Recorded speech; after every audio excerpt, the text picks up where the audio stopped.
जय हिंद। लास्ट वाली क्लास में हमने बात की थी विदेशी यात्रियों के बारे में। इस वाली क्लास में हम बात करेंगे साहित्यिक स्रोतों पर, यानी कि लिटरेरी सोर्सेस पर, या इसको आप रिटन सोर्सेस भी कह सकते हैं। ये हमारे प्राचीन इतिहास को जानने में सबसे ज़्यादा महत्वपूर्ण भूमिका निभाता है। अगर देखा जाए कि प्राचीन भारत के इतिहास का सबसे बड़ा स्रोत क्या है, तो प्राचीन भारत के इतिहास का सबसे बड़ा स्रोत जो है आपका रिटन सोर्सेस हो जाते हैं। इन रिटन सोर्सेस को हम दो भागों में डिवाइड करके देखते हैं। एक आपका हो जाता है धार्मिक साहित्य और दूसरा हो जाता है गैर धार्मिक साहित्य। धार्मिक साहित्य यानी कि जो रिलीजियस बुक्स हैं उनके बारे में बात करेंगे, और यहाँ पे जो नॉन रिलीजियस बुक्स हैं उनके बारे में। अब रिलीजियस को भी हम दो भागों में डिवाइड कर देंगे।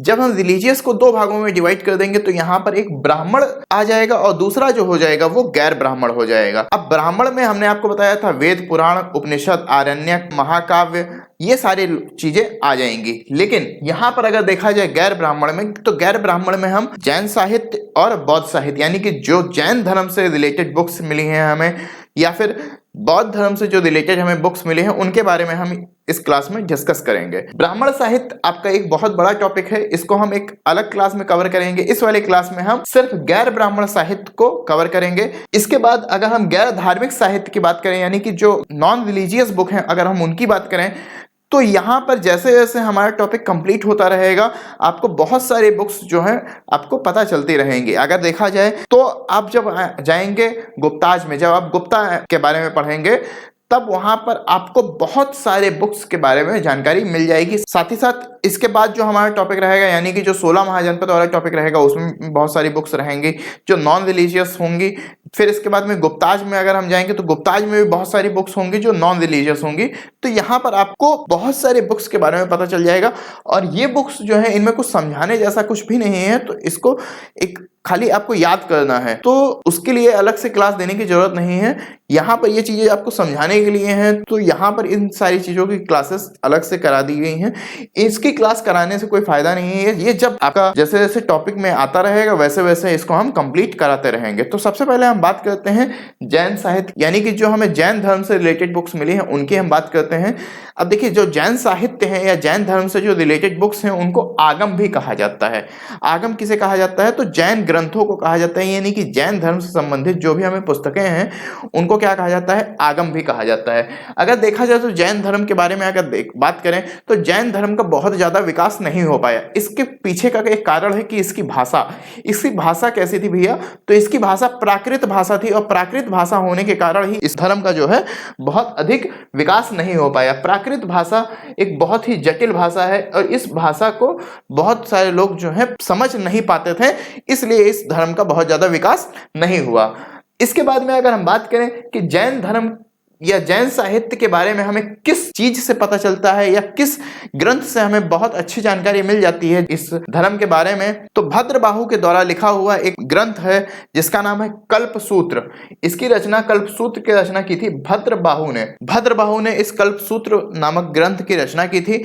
और इसी से हमें जो है इस धर्म के बारे में जो हमारा प्रारंभिक इतिहास है, यानी कि जो इसका प्रारंभिक इतिहास है, वो हमें पता चलता है। फिर इसके बाद में अगर हम बात करें कि जैन धर्म से रिलेटेड कौन कौन से बुक्स हैं, तो जो प्रमुख किताबें हैं उनकी हम बात करते हैं, तो इसमें 12 अंग आ जाता है, 12 उपांग आ जाता है, कल्प सूत्र आ जाता है, भगवती सूत्र आ जाता है, आचरांग सूत्र आ जाता है, मल सूत्र, आदि पुराण।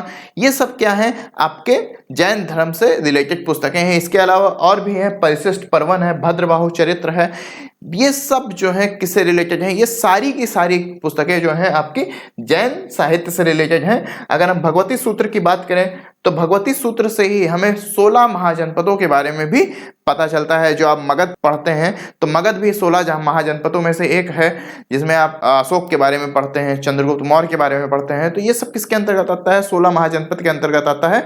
तो 16 महाजनपद की जानकारी भी हमें किससे मिलती है? 16 महाजनपद की जानकारी हमें भगवती सूत्र से मिलती है। फिर इसके बाद अब हम बात करेंगे बौद्ध साहित्य की। तो फिर अगर हम बौद्ध साहित्य की बात करें तो बौद्ध साहित्य में अगर देखा जाए तो इसकी जो भाषा थी, यानी कि जो बौद्ध धर्म से रिलेटेड जो भी बुक्स हमें मिली हैं उनकी जो लैंग्वेज थी वो पाली थी। यह इसकी लैंग्वेज कैसी थी? पाली थी। और पाली जो है आपका संस्कृत से थोड़ा बहुत रिलेट करती है, इसलिए ये जो है भाषा जो है थोड़ा सा इजी थी, इसलिए इस धर्म का विकास जो है जैन धर्म से बहुत अधिक हुआ। और अगर बात करें कि बौद्ध धर्म जो है इसके संस्थापक कौन थे? तो बौद्ध धर्म के संस्थापक हो जाते हैं आपके महात्मा बुद्ध।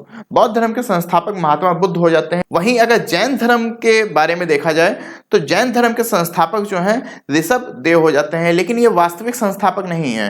वास्तविक संस्थापक महावीर स्वामी हैं। वास्तविक संस्थापक और संस्थापक में अंतर है। ये जब हम आपको जैन धर्म पढ़ाएंगे तब हम पूरी चीजें आपको डिटेल से बता देंगे। फिर अगर हम बात करें बौद्ध साहित्यों की, तो बौद्ध साहित्य में अगर भाषा इसकी बात करें, इसकी लैंग्वेज की बात करें, तो इसकी लैंग्वेज जो थी पाली थी। और पाली जो भाषा जो है ये संस्कृत से थोड़ा सा मेल खाती है, इसलिए ये भाषा जो है थोड़ी सी इजी हो जाती है। और यही कारण है कि इस धर्म का जैन धर्म से बहुत अधिक विकास हुआ। अगर हम बात करें कि इस धर्म से रिलेटेड किताबों की, बुक्स की, तो यहाँ पर 3 बुक्स जो हैं, 3 किताबें जो हैं बहुत ही इंपॉर्टेंट हो जाती हैं, बहुत ही महत्वपूर्ण किताबें हो जाती हैं, जिनमें आ जाती है आपकी सुत्त पिटक, विनय पिटक और अभिधम्म पिटक। सुत्त पिटक, अभिधम्म पिटक और विनय पिटक, ये तीनों पिटकों को मिला करके आपका एक पिटक बन जाता है, जिसको हम त्रिपिटक कहते हैं। और इसी त्रिपिटक को हमने आपको लास्ट वाली क्लास में बताया था कि इत सिंह ने इसकी 400 हस्तलिखित कॉपी बनवाई थी और कहाँ पर लेकर चला गया था? चाइना अपने साथ में लेकर के चला गया था। अब एक एक करके बात कर लेते हैं कि सुत्त पिटक से हमें किस चीज की जानकारी मिलती है, विनय पिटक से और अभिधम्म पिटक से हमें किस चीज की जानकारी मिलती है। तो सुत्त पिटक की अगर बात करें तो भैया, तो सुत्त पिटक जो है भैया बौद्ध धर्म का सबसे बड़ा पिटक है। और इस पिटक को जो है बौद्ध धर्म का इंसाइक्लोपीडिया भी कहा जाता है। इंसाइक्लोपीडिया का मतलब होता है कि एक ऐसी किताब जिससे हमें सारी जानकारी मिल जाती है, उसे क्या बोलते हैं? इंसाइक्लोपीडिया कहते हैं। जैसे कि आप लोग जब हाई स्कूल या इंटर में रहे होंगे, अपने 10th या 11th के क्लास में रहे होंगे, तो आपको एक गाइड मिलती थी। मार्केट में एक गाइड आती थी जिसमें हिस्ट्री भी रहता था, साइंस भी रहता था, इंग्लिश भी रहती थी, हिंदी भी रहता था, मैथ्स भी रहता था।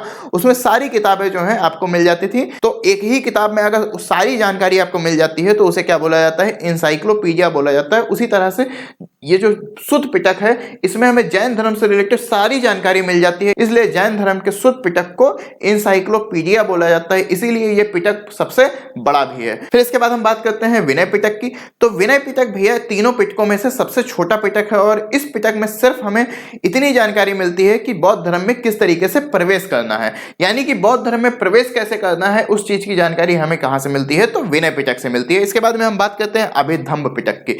अभिधम्म पिटक में भैया महात्मा बुद्ध के जो दार्शनिक विचार हैं उनके बारे में हमें जानकारी मिलती है। फिर हम बात करते हैं अंगुत्तर निकाय की। जिस तरीके से जैन धर्म की भगवती सूत्र से हमें 16 महाजनपदों के बारे में पता चलता है, उसी तरह से बौद्ध धर्म की पुस्तक है जिसका नाम है अंगुत्तर निकाय, और इससे भी हमें 16 महाजनपदों के बारे में जानकारी मिलती है। फिर इसके बाद में अगली पुस्तक आ जाती है दीपवंश और महावंश। दीपवंश और महावंश से हमें मौर्य काल के बारे में जानकारी मिलती है, जो मौर्यकालीन इतिहास है उसके बारे में हमें पता चलता है। फिर इसके बाद में हम बात करते हैं ललित विस्तार की। और ललित विस्तार एक ऐसी पुस्तक है जिससे हमें महात्मा बुद्ध के जीवन के बारे में पता चलता है, यानी कि महात्मा बुद्ध की जीवनी के बारे में पता चलता है। महात्मा बुद्ध की जीवनी इसमें लिखी गई है। फिर इसके बाद में अगर हम बात करें जातक, तो आपने पढ़ा होगा जातक कथाएं। ये ऐसी ये जातक पुस्तक जो है ये बौद्ध धर्म से रिलेटेड है और इसमें महात्मा बुद्ध से संबंधित 200 कहानियां लिखी गई हैं इस जातक पुस्तक में। फिर इसके बाद में हम बात करें अगली पुस्तक, तो अगली पुस्तक का नाम है कथा वस्तु। कथा वस्तु भैया हीनयान जो संप्रदाय था, पढ़ेंगे कि बौद्ध धर्म जो है आगे कई भागों में टूट जाता है, कई भागों में विभाजित हो जाता है, तो उसी में से एक संप्रदाय था हीनयान। तो हीनयान का जो प्रमुख ग्रंथ था उसका नाम था कथा वस्तु। तो कथा वस्तु आपका हीनयान का एक बहुत ही प्रमुख ग्रंथ माना जाता है। फिर इसके बाद में दीप अवदान की बात करें तो दीप अवदान भैया जिस तरीके से हीनयान का प्रमुख ग्रंथ है, उसी तरह से दिव्य अवधान जो है महायान का प्रमुख ग्रंथ है। और इस दिव्य अवधान पुस्तक से हमें अशोक के उत्तराधिकारियों के साथ साथ हमें पुष्पमित्र शुंग तक के शासकों के बारे में पता चलता है। यानी कि ये क्या कह रहा है कि अशोक के उत्तराधिकारियों से लेकर के पुष्पमित्र शुंग तक के जो शासक हुए हैं उनके बारे में हमें जानकारी मिलती है। यानी कि पुष्पमित्र शुंग मौर्य वंश में चल रहा था, अशोक जो है मौर्य वंश में आता है। फिर मौर्य वंश के बाद जो अगला वंश आ जाता है वो आ जाता है शुंग वंश, और शुंग वंश जो है इसका संस्थापक हो जाता है पुष्पमित्र शुंग। और फिर अशोक के उत्तराधिकारियों में एक उत्तराधिकारी आता है जिसका नाम था बृहद्रथ। बृहद्रथ को पुष्पमित्र शुंग ने मारा था और पुष्पमित्र शुंग ने उसको मार करके यहाँ पर शुंग वंश की स्थापना कर दी थी। और इसका संस्थापक कौन हो जाता है? शुंग वंश का पुष्पमित्र शुंग हो जाता है। तो अशोक के उत्तराधिकारियों से लेकर के हमें पुष्पमित्र शुंग तक के जो शासक हुए हैं उसकी जानकारी हमें दिव्य अवधान से मिलती है, और दिव्य अवधान जो है महायान का प्रमुख ग्रंथ है। तो इस वाली क्लास में हमने बात कर ली है जो हमारे गैर ब्राह्मण पुस्तकें हैं उनके बारे में, यानी कि गैर ब्राह्मण साहित्यों के बारे में। गैर ब्राह्मण साहित्य पे आपका जैन साहित्य और बौद्ध साहित्य आ जाता है। फिर इसके बाद में अगली क्लास में हम बात करेंगे आपके ब्राह्मण साहित्य पे। तो ब्राह्मण साहित्य में हमने आपको पहले ही बता दिया क्या क्या चीजें आएंगी। अगली क्लास ब्राह्मण साहित्य पे होगी और पूरा क्लास एक ही में आपको मिल जाएगा। एक एक टॉपिक एक क्लास में हम आपको कवर करा रहे हैं। इसी तरह से पूरी हिस्ट्री जो है आपको कवर करा दी जाएगी। इसलिए भैया आप सभी से एक निवेदन है कि इस क्लास को जो भी आपके जानने में है, जो भी तैयारी कर रहे हैं कंपटीशन लेवल की, एसएससी की, पीसीएस की, यूपीएससी की, उन सभी लोगों को आप इस क्लास को ज्यादा से ज्यादा शेयर करें, जिससे कि हमें भी थोड़ा मोटिवेशन मिले और हम आप लोगों की क्लास ऐसे ही कंटिन्यू रख सकें। तब तक के लिए धन्यवाद। मिलते हैं फिर अगली क्लास में। जय हिंद।